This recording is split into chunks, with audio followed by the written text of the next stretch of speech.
Você já dosou ferritina? Qual que é o nível ideal desse exame no sangue? E se ela estiver muito baixa ou muito alta, o que pode acontecer? E o que fazer se a sua ferritina estiver alterada? Essas e outras dúvidas eu vou esclarecer nesse vídeo. Muita gente me pediu sobre esse assunto, tanto aqui no YouTube quanto lá no meu Instagram, então estou vindo responder todas essas dúvidas de vocês. Se você ainda não me conhecia, seja muito bem-vindo ao meu canal. Eu sou a doutora Bruna Scalco, eu sou médica integrativa e aqui no meu canal você aprende a cuidar do seu corpo como um todo, porque saúde não tem divisões. Então aproveita para já se inscrever aqui embaixo. Se você não se inscrever no meu canal e não ativar o sininho, você perde conteúdo toda semana. E eu estou começando agora uma série de vídeos onde eu vou explicar sobre exames laboratoriais. Então não perca os próximos vídeos, vai ter muitas dúvidas tiradas por aqui. A gente vai falar sobre hemograma, sobre vitaminas, tudo que vocês têm dúvidas sobre o assunto, já vão me mandando inclusive aqui embaixo para eu fazer os novos vídeos para vocês. Recentemente, um caso nos chamou a atenção na Clínica Balance, onde a gente atendeu um paciente homem, 52 anos, com um quadro de ferritina muito alta, estava 380 a ferritina dele. Ele já vinha investigando esse quadro de ferritina alta com outros médicos, mas não tinha até então achado nada. E ele também tinha no exame de sangue TGO e TGP elevados, que são os exames de sangue relacionados ao fígado, né, mostrando que tem alguma lesão de fígado, mas como estava só um pouquinho alterado, bem perto do limite, ficou por isso mesmo, não deram muita atenção. E como ele bebia de vez em quando bebida alcoólica, tomava uma cervejinha, ficou por isso mesmo, pensando-se que tinha associação à bebida alcoólica, né? Porém, a gente foi investigar mais a fundo esse paciente e a gente descobriu algumas coisas que eu vou explicar para vocês durante esse vídeo. Mas antes, para vocês entenderem até mesmo o contexto, o que aconteceu com esse paciente, vamos entender o que é a ferritina e para que ela serve no nosso corpo. A ferritina, gente, ela foi descoberta em 1937 por um cientista, então a descoberta é recente, né? Tem menos de 100 anos. Então,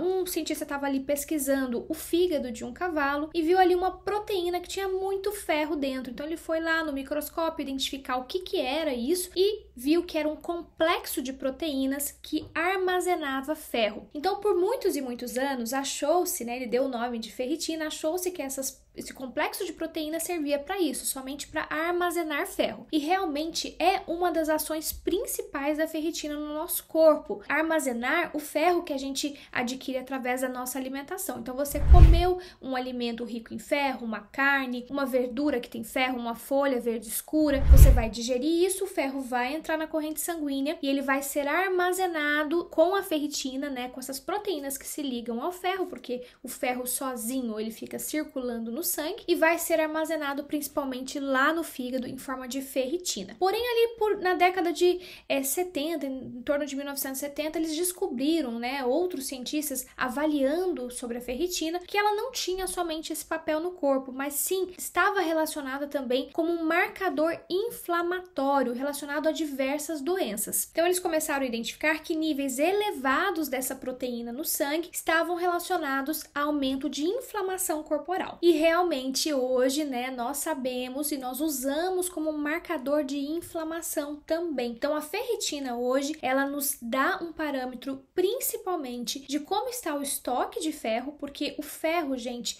dosado livre na corrente sanguínea, muitas vezes não nos dá um valor fidedigno, porque o ferro ele está ligado à hemoglobina dentro da célula, dentro da nossa hemácia. Sabe quando a gente faz o hemograma e vê lá quantas hemácias a gente tem, quanta hemoglobina a gente tem, a gente identifica ali se tem ou não anemia? Pois é, o ferro, ele livre no sangue, ele não quer dizer nada, né? Ele precisa estar ligado à hemoglobina para transportar o oxigênio. Então, hemoglobina é um complexo de ferro mais globina, né? E vai fazer esse grupo M que vai carregar o oxigênio para as nossas células, para os nossos músculos, para o nosso cérebro. Então, dosar o ferro intracelular é mais difícil. Então, uma forma da gente saber como está seus estoques de ferro no corpo, como está realmente seu ferro, é vendo os níveis de ferritina. Então, se tiver valores muito baixos, nos mostra que tem deficiência de ferro. Agora, se há valores muito elevados, a gente ou pode ter uma condição de excesso de ferro ou condições onde o corpo está precisando produzir muita proteína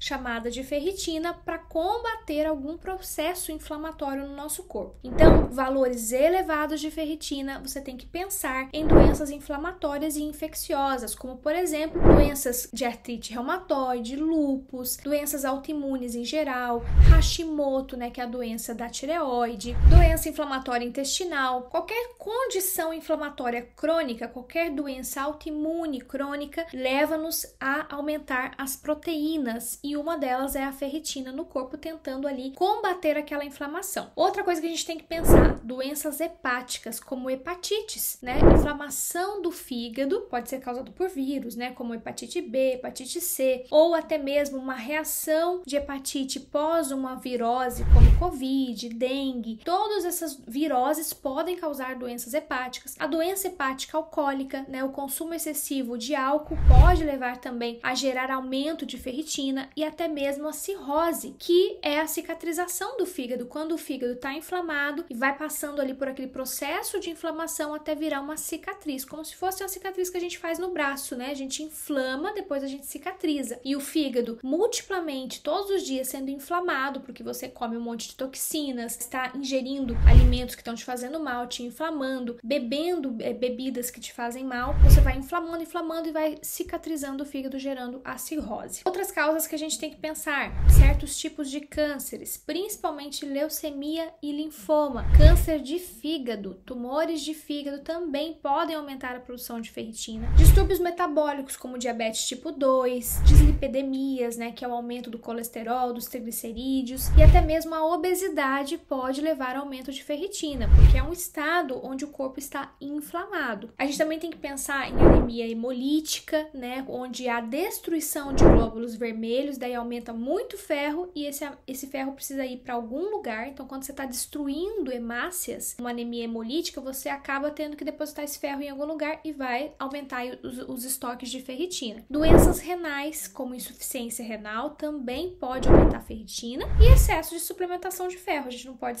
né, esquecer disso. Às vezes a pessoa está tomando ferro por conta própria, já está comendo uma boa quantidade de ferro e está elevando essa quantidade de ferritina no corpo, né? Fora isso, as doenças hereditárias, mas isso geralmente é descoberto mais na infância, na adolescência, como hemocromatose hereditária, né, que é uma condição genética que causa absorção excessiva de ferro nos alimentos, levando a altos níveis de ferritina. Até uma doença que muitas vezes a gente tem que fazer sangria, né? A gente tem que retirar sangue, fazer como se fosse a transfusão, né? Retirar sangue de tempo em tempo daquele paciente por conta desse excesso de ferro. Então, resumindo para vocês, produção, coloca aqui na tela as causas principais. Então, a principal causa são as doenças inflamatórias, como doenças autoimunes, lúpus, Hashimoto, doença inflamatória intestinal, artrite, etc. Segundo, doenças hepáticas, como hepatites, tanto hepatites autoimunes como hepatites causadas por vírus, ou doença hepática alcoólica, que é muito comum, infelizmente, hoje, né? E não só a alcoólica, mas a NASH também, a doença hepática não alcoólica, causada por excesso de açúcar, excesso de glicose e frutose. Terceiro, pesquisar cânceres. Quarto, distúrbios metabólicos como diabetes, dislipidemia e obesidade. Quinto, anemias hemolíticas, né, onde há destruição das hemácias. Sexto, doenças renais. E sétimo, excesso de suplementação de ferro. E oitavo, as doenças hereditárias, né, que são as doenças aí de excesso de ferro no corpo, como a hemocromatose. Então, essas são as 8 principais causas que você tem que investigar se a sua ferritina estiver alta. Doutora Bruna, mas quanto é a ferritina alta? Quando eu devo me preocupar? Os valores de referência na maioria dos exames de sangue, né, porque depende muito de cada laboratório, mas vocês vão ver na maioria das vezes esse valor aqui que eu vou colocar na tela, que é um valor entre 21 até 270, 280. Então, a maioria dos exames colocam isso nanogramas por ml. Porém, gente, nós já sabemos hoje, pelos novos estudos, acompanhando milhares e milhares de pacientes que têm estados inflamatórios, a gente vê que um valor mais adequado para ter uma vida saudável, para ter um nível inflamatório bom no seu corpo, para você não estar em excesso inflamado, que inflamação, gente, todos nós acabamos adquirindo todos os dias, né? O próprio ato de viver, de comer certos tipos de alimentos inflama a gente, mas a gente tem que estar com esse estado inflamatório reduzido, né? Quanto mais inflamado, mais doenças, mais câncer, mais doença cardíaca, etc.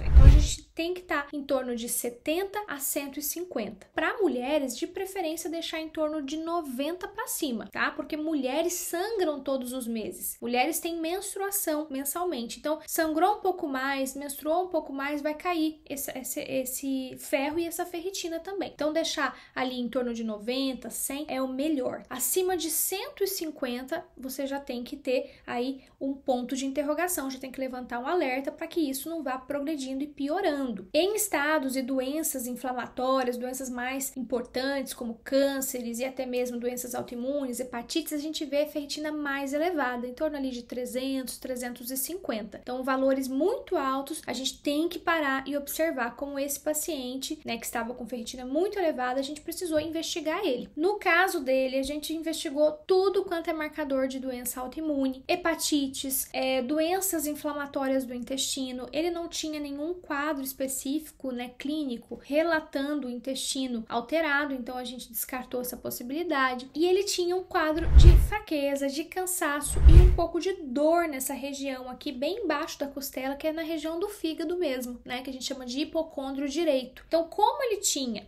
uma dor bem nessa região aqui do fígado, a gente começou a pensar, opa, tem alguma coisa aí que tá errado nesse fígado. Então a gente foi investigar mais a fundo, fizemos uma ressonância magnética, o que a gente encontrou? Linfonodos ali perto daquele intestino, perto do fígado. E daí a gente pensou, opa, temos que ver o que tá causando essa linfonodomegalia. Bom, resumindo, a gente conseguiu fazer esse exame de imagem, vendo essa linfonodomegalia, fomos avaliar mais a fundo esse paciente, encaminhamos ele para um médico específico, hematologista, para avaliar. Vocês sabem o que foi descoberto, gente? Para infelicidade, né? Um câncer, tá? Um câncer chamado linfoma, que até então não se sabia, né? Que até então ele tinha investigado há bastante tempo, já há mais de 6 meses, observando isso e não se descobria, a ferritina só aumentando. E a gente conseguiu descobrir e ele foi a tratamento. Graças a Deus, ele tá em tratamento, tá bem hoje, tá bem melhor. E se a gente não tivesse identificado nesse momento o linfoma, esse linfoma poderia se progredir, poderia se tornar um câncer com metástases, com alterações no corpo todo. Então, graças a Deus, a gente conseguiu identificar num bom momento para ele, né? Não foi no comecinho, mas conseguimos identificar num bom momento para ter tratamento e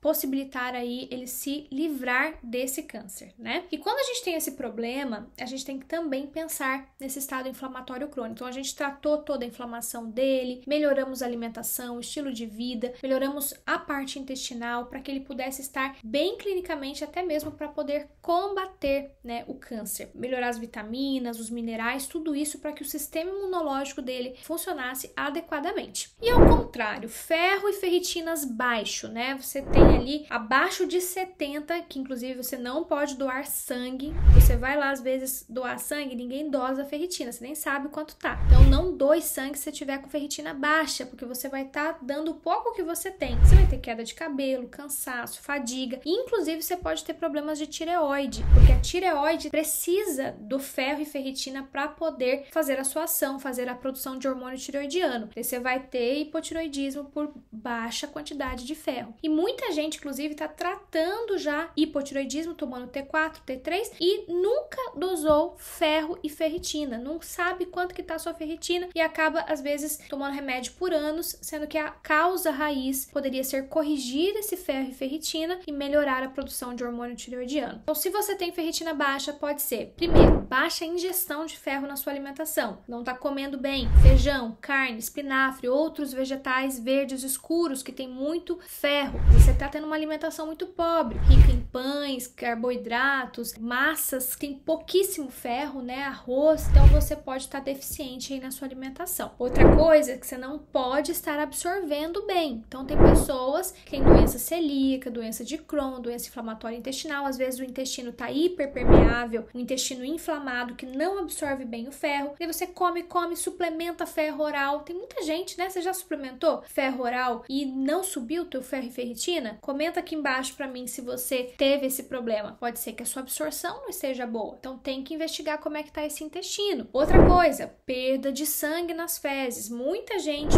perde sangue por pólipos ou até mesmo por uma doença mais grave como o câncer, sangramentos crônicos ali no intestino que vão pingando ali no intestino ou até parasitas que estão consumindo ali teu sangue dentro do intestino, que eles precisam viver, então eles ficam ali sugando vitaminas, sangue, ferro, tudo que você tem na alimentação e na parede do intestino e levam aí a deficiência de ferro e ferritina. Quarta causa, menstruação excessiva. Mulheres que menstruam muito, que têm fluxo elevado, pode também ter carência de ferro, porque perde todo mês ali uma quantidade grande. Então você precisa tratar, corrigir a parte hormonal, tratar essa endometriose, essa miomatose, esse fluxo exagerado para você não ficar perdendo todo mês sangue. Senão você vai ter que todo mês ficar repondo ferro, né? E nesses casos, na maioria das vezes, a gente faz reposição venosa porque a perda é muito grande. Uma outra condição que faz deficiência de ferritina é a gravidez. Na gravidez, você precisa de muito ferro, né? Você está construindo um monte de célula, você está levando ferro e todas as vitaminas para o bebezinho para poder construir célula do feto. Então, às vezes, você pode não estar tendo aí um aumento suficiente na tua alimentação ou até mesmo na tua suplementação. Então, é super importante estar fazendo a suplementação de ferro na gravidez. E uma última causa que eu preciso aqui atentar você é se você é atleta, se você é uma pessoa que treina muito, que corre, que é esportista, faz corrida ou bicicleta, enfim, podem apresentar então baixos níveis de ferritina devido ao aumento do consumo de oxigênio. Então o corpo precisa de muito ferro ali, a necessidade de ferro é muito grande para produzir chegada de oxigênio no músculo, tem muita quebra de mioglobina, que precisa também de ferro dentro da célula muscular, ou até mesmo perda de microhemorragias na nossa parte muscular, por causa dos impactos repetitivos. São pessoas que fazem longa distância de corrida, longa distância de bicicleta, qualquer tipo de exercício que seja muito intenso, você pode também estar reduzindo o seu ferro e ferritina por conta disso e muitas vezes tem que suplementar. Vamos suspeitar então se eu tô tendo ferritina baixa e daí eu vou lá e vou fazer a minha dosagem no exame de sangue. Principalmente cansaço, fadiga muscular. Então você vai fazer uma caminhada, você sente cansaço, tem que parar ali no meio do morro porque não tá aguentando de dor muscular, de cansaço nas pernas, fraqueza. Tudo que exige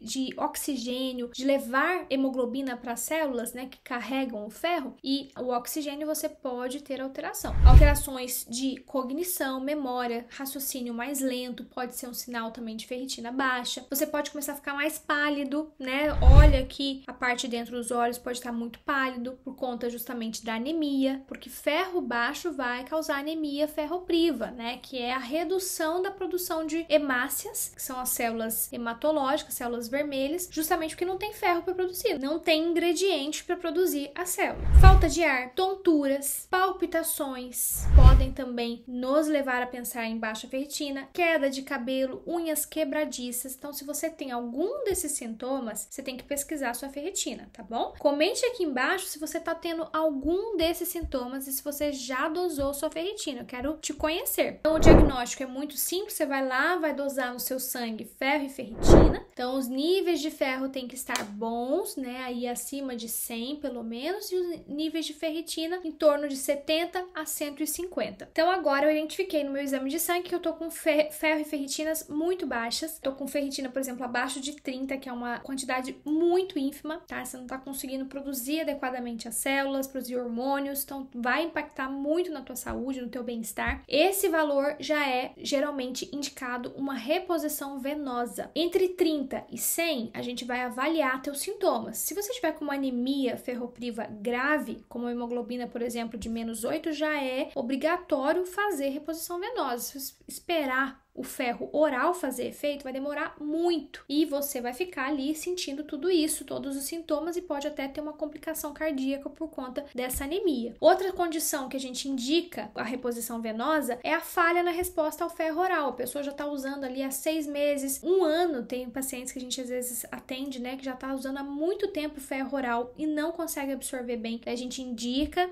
o ferro venoso, tá? Ou a necessidade até urgente de uma reposição de ferro como antes de uma cirurgia. Então, às vezes você vai fazer uma cirurgia, vai fazer uma cirurgia de vesícula, uma cirurgia programada, tem que fazer a reposição de ferro, porque você vai precisar ter bons estoques de ferro para fazer células hematológicas para poder cuidar ali de todo o sistema enquanto você estiver passando pela cirurgia, tá? Não vá com uma anemia, inclusive o próprio anestesista não vai deixar você ir para uma cirurgia eletiva, uma cirurgia marcada, se você tiver com ferro e ferritina tão baixos. Agora, se é uma carência pequena, né? Se você tem a ferritina ali em torno de 70, não tem tantos sintomas, dá ainda pra gente fazer o ferro oral, tá? Geralmente a gente faz de 30 a 60 miligramas por dia de ferro oral associado à vitamina C, porque a vitamina C ajuda na absorção do ferro no intestino, ajuda esse ferro a não oxidar. Então a gente faz ali 1000 miligramas, né, de vitamina C, de 500 a 1000 miligramas, dependendo da pessoa, né, dependendo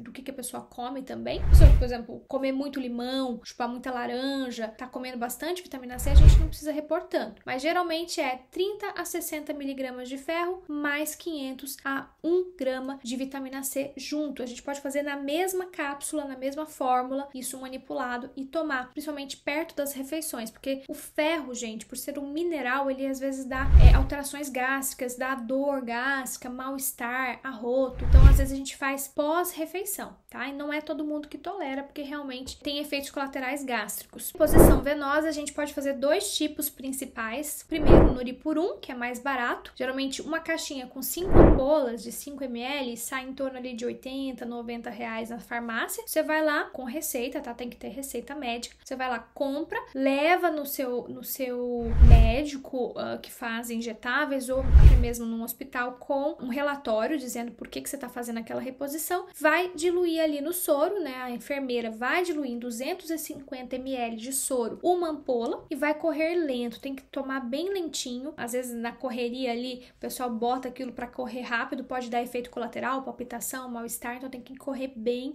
lentinho, 30 a 60 minutos, bem lento aquele ferro. A quantidade de dose vai depender muito da pessoa, do quadro clínico e de como ele vai se comportar essa curva de subida, mas geralmente para uma pessoa que está ali em torno de 10 a 20 de ferritina na corrente sanguínea, 5 ampolas que vem dentro da caixinha geralmente já é o suficiente, a gente não precisa ficar repondo mais, depois a gente vai reavaliar em 3 a 6 meses. Porém, o Noripurum, gente, ele demora mais para fazer efeito, a biodisponibilidade dele, a ação dele é mais demorada. Então você vai ver efeito depois só de 2 a 3 meses. Já o Ferinject, que é uma nova forma, uma fórmula diferente, que tem uma ação mais rápida, uma potência mais forte, a gente faz também da mesma forma, diluído em 250 ml, tem uma ação geralmente mais rápida e sobe mais esse ferro e ferritina na corrente sanguínea com mais rapidez, tá? Geralmente a gente faz 50 miligramas, se encontra esse tipo de reposição nas clínicas de injetáveis, clínicas médicas, onde faz tratamento de injetáveis. Ah, gente, bom lembrar,